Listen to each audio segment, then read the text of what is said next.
بسم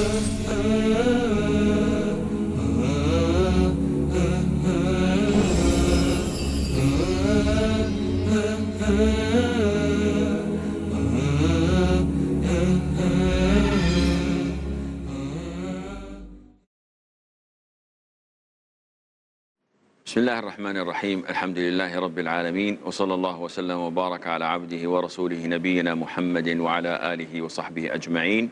أما بعد، السلام عليكم ورحمة الله وبركاته. We're still studying the third major fiqhi rule, and that is hardships, warrant, concessions. And we said that there are sub-rules, and we discussed three of them, the third one being al-darurat tubihu al-mahdurat, and that is necessities make permissible unlawful things. Now this rule by itself is a very dodgy rule, in the sense that everyone could claim that this is a necessity. One would deal with a bank in riba, in interest. Akhi, why are you putting your money in there and taking haram money? He says, it's a necessity. And ad-darurat, necessities, permit doing unlawful things. Another one is buying his house in mortgage. And this happens a lot, unfortunately, even among the Muslims. Mortgage is haram because it is riba based. So you find people in UK, in America, and this is when the credit crunch took place. They sold and they were forced to let go all of their belongings and their houses because of the riba. Islam doesn't have this. So you ask him, Akhi, why do you do this? He said, it's a necessity. Why? He said, if I don't do this, I'm going to pay rent to the rest of my life. So what? Pay rent, which is halal, rather than take a loan, which is haram. Major sin.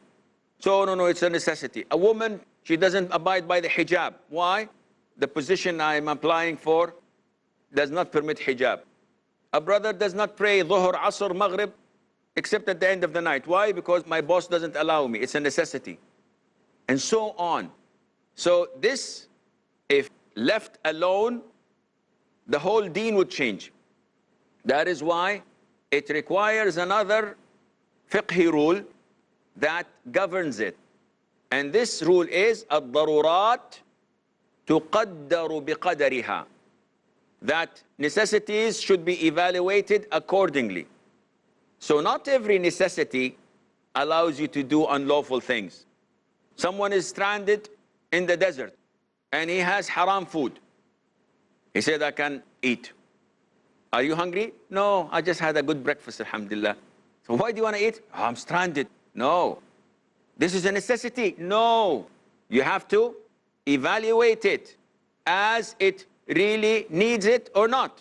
And likewise with most and everything you need to measure whether it's a necessity or not. And I'll give you an example. What's the ruling on insurance? Car insurance. It's haram. One will say, why? Insurance is okay. The concept of insurance is gambling. It is exactly like lottery. You know lottery? When you buy a ticket for something and you may get a very big prize, usually no one gets it. But it's the same thing. It's gambling. Why is it gambling? I will insure my car. I will pay a premium of $1,000. During the whole year, if I have no accidents, the $1,000 is gone. But if I have a major accident and I have to pay $100,000 in compensation or damages, the insurance company comes and pays it. So I am either losing 1,000 or gaining 100,000. It's like lottery. Buy a ticket for €1, you get 100 million euros. This covers all your expenses, everything you ever dreamt of. Yes, but it deprives you from going to Jannah. Would you like that? No, I think I'll pass. It's like this in some Gulf countries.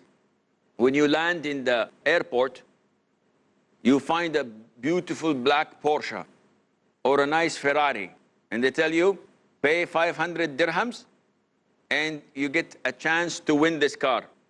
out of 2,000 people. And if you do the calculation, you'll find out that it's more than the price of the car. So everybody says, I'm going to be the lucky one. And they buy, and they buy, and they buy. But this is gambling. So insurance is haram. Okay, Sheikh, in my country, if you don't insure your car, they'll give you a fine. And they will deprive you from driving for 6 months or 1 year or 2 years. And if you have an accident, you will pay, Allahu A'lam, how much. So it is mandatory by law not to drive without insurance. So you say, okay, now we come to the fiqhi rule. Is it insuring your car a necessity? The answer is yes, because I'm breaking the law if I don't. Okay, now can I, if this is the case, I'd like to insure my car with the highest form of insurance, which covers my damages, his damages, the damages of the city. And also I can fix my car at the showroom, at the agency, not at any, no, wait. Now you're becoming selective of the type of insurance. No, the rule says necessities should be evaluated accordingly. So what is the minimum insurance that would take you away from the fine or being fined by the traffic police? He said the minimum is to pay what fixes other people's cars, which is third-party damages. So this is the minimum. This is the only one that is permissible for you. To have the one above, this becomes haram, because the concept is understood now, inshallah. طيب. Likewise in health insurance. For example, I don't know about here. In my country, we have C level, B level, A level. Now, insurance is haram. But if the company you're working in, by force, the government legislates that they have to insure. So the company is given to you without you demanding it. Can I benefit? The answer is yes, you can benefit. Because this is something you're not paying for it. It is the government that is legislating it's being an obligation upon companies. Now, being a manager, C insurance means that you have to sleep in a hospital in a joint room. And there are so many benefits that are not VIP. So I say, no, I'd like to pay the difference so that I can get an A level, a VIP level. Now, this is haram, because necessities should be evaluated accordingly.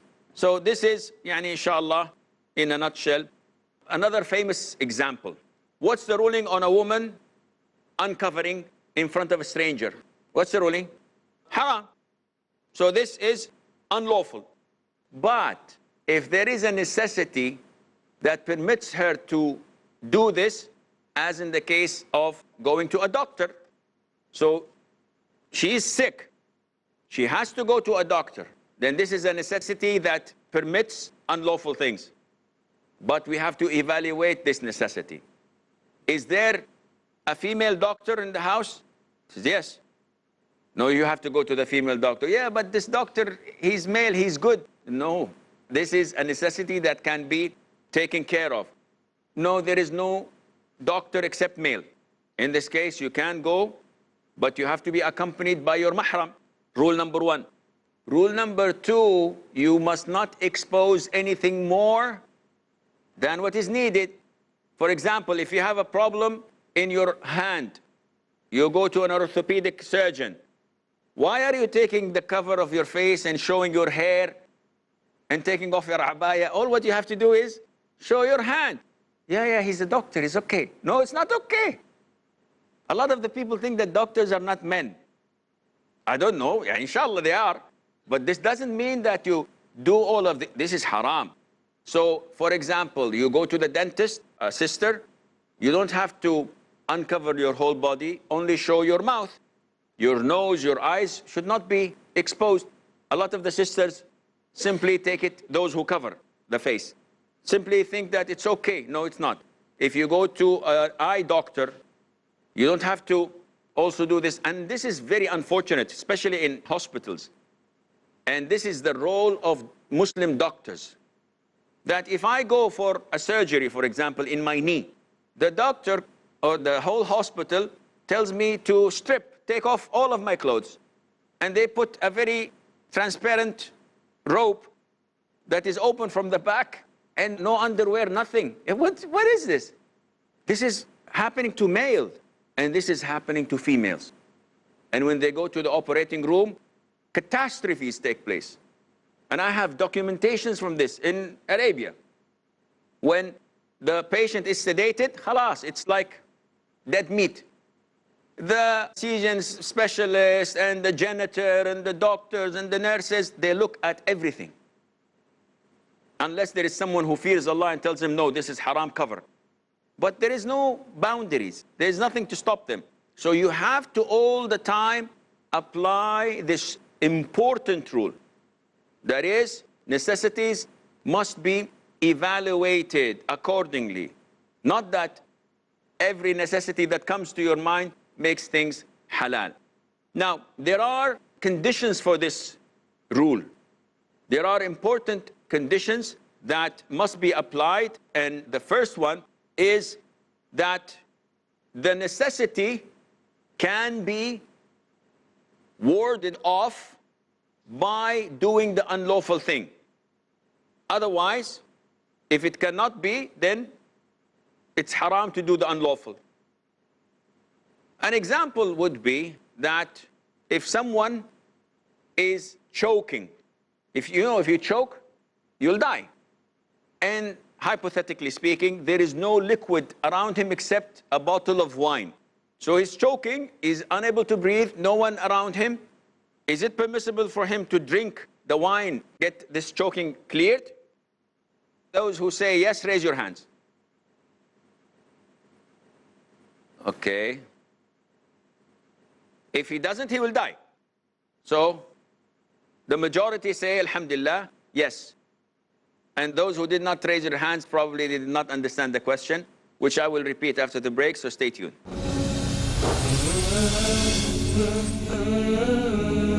Assalamu alaikum and welcome back.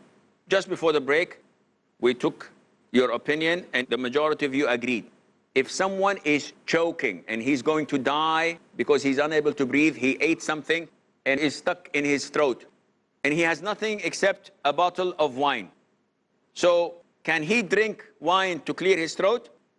And you all said yes, because if he doesn't, he will die. Now, the rule or the condition we have just stated, it states that this harmful thing, this hardship, must be removed by doing the unlawful thing. If it's not removed, then it is not permissible to apply it. The example is, if someone is dying of thirst and there's nothing except whiskey to drink, is it permissible for him to drink? The scholars say no. Why? Because this would not take his thirst away. This would make him more thirsty. And that is why they say, the hardship here, the harmful thing, has not been taken care of by this haram, unlawful thing, then it remains unlawful and you cannot take this. So first rule, to apply these necessities can be a means of making something unlawful lawful, is that the unlawful thing can remove this necessity. If not, then no. Secondly, that there is no other means except this harmful or haram thing. There is no other means to relate or to refer to except these unlawful things. But if there is another mean, then you cannot apply this. For example, there is a doctor who is male and a female, and the sister wants to get a checkup. She cannot go at all to that male because this is a necessity that can be dealt with something halal. So unlawful things are not to be applied. The third rule, or a third condition, that is that the unlawful should be less than the necessity. You cannot have it equal to or more. Example, someone comes to you and says to you, if you do not kill that man, I will kill you. What to do? Shaykh, I have to protect myself. I have to defend myself. So I will kill him. And he tells you, kill that person as well. And kill that person as well. And he's doing this repeatedly. Why are you doing this? Said, it's a necessity that permits unlawful things. Said, no, this is not a necessity, because now you're trespassing. You are transgressing on someone else's rights, which makes it haram. So if someone under threat, under compulsion, tells you to kill someone, it's forbidden. You'd rather die. Okay, if he tells me only cut his hand, you die. Okay, if he tells me just beat him, you die. Because this is the right of others. If he tells you to steal his money, okay. Why? Because the wealth, the money, is less valuable than your life. So even if I steal it and I'm caught, I have to pay it back, no problem. I saved my life. So this is how you evaluate things. Before moving to the fourth sub-rule, do we have any questions? Okay, let's take the brother in the middle row. Sheikh, the question is, for example, nowadays as technology has increased, so for example, if I have to buy any application on the computer or any mobile phone, so there is no other option except to buy from credit card. For I want to buy a Quran or to listen to Quran, I have to pay it from credit card. So what can be done in these cases? Okay, that's a very good question. And it's very contemporary. There's no camel attacking you, and there is no being stranded in the desert. This is contemporary. You have a problem. There is a necessity for obtaining a credit card. Now, hypothetically speaking, that if there is no other halal alternative, then it is permissible due to the necessity. And when necessity is there, unlawful things become permissible, providing that we evaluate them accordingly. So in your case, or in someone's case, for example, living in America, and in America or in Europe, everything is done by credit card. And you, as an individual, have a credit limitation or credit condition that they evaluate you with. And they say, this man is bad. His credit is bad because he borrowed so much, he did not pay. This man's credit is good. We can give him facilities. We can make transactions easy for him. Borrowing in riba is haram. This has no other opinion to it. So I'm not encouraging you to buy or to borrow in riba, but because this is a necessity, providing that there is no other Islamic solution, you are allowed to take this credit card, but not to borrow from it. See, they lend you money for 40 days, and then they charge you interest. To avoid this, you charge your credit card by depositing money into it, so that the minute you buy something, after 40 days, the money is there. Or you authorize them to withdraw immediately from your bank account and never buy anything that exceeds what you have in your bank account. But the permissible alternative is there, which is debit card. So you get a debit card from the same companies, charge it with $500,000 or $1 million, and then you can buy until your credit is over. So I hope this answers your question. Yes. Sheikh, before the break, we discussed about the veiling of a woman. So, is it compulsory for a woman to veil her face, or is it mustahab? And if it is compulsory, then what's the dalil for it?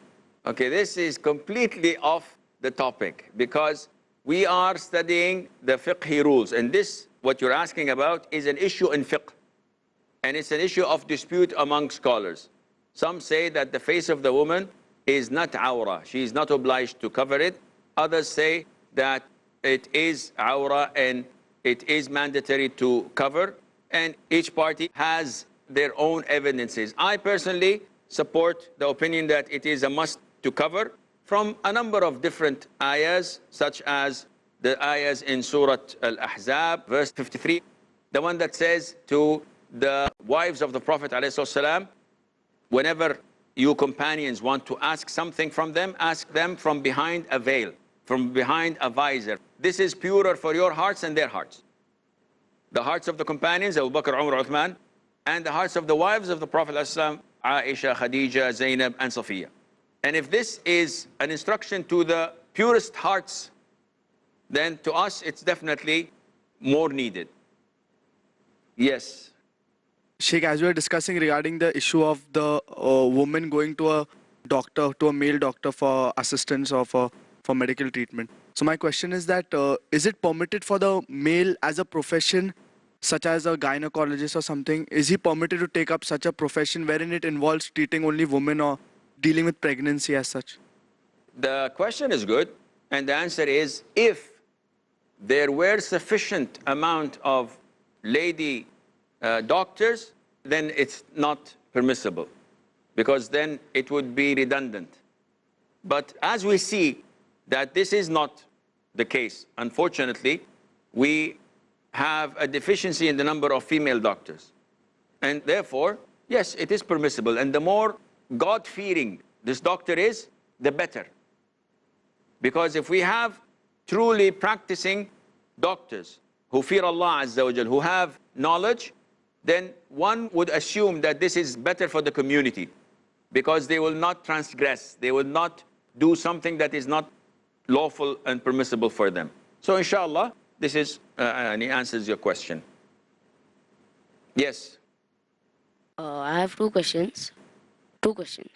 First one is that in some shopping malls, like they have this that if we shop above some given amount, then they themselves give us those lottery tickets. So are those lottery tickets permissible?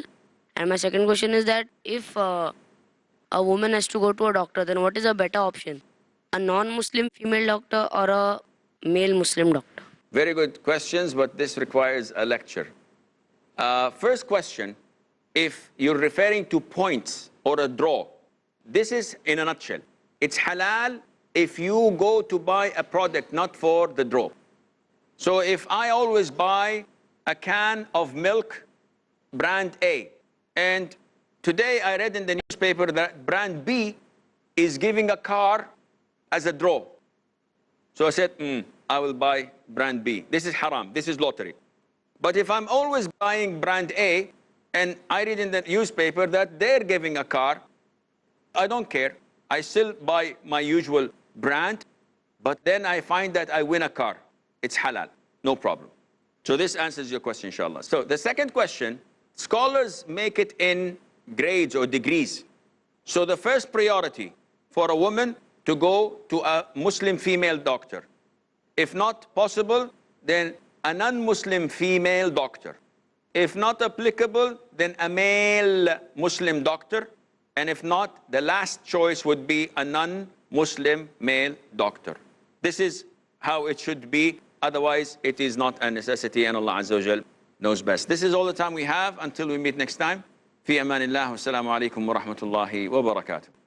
Uh-huh.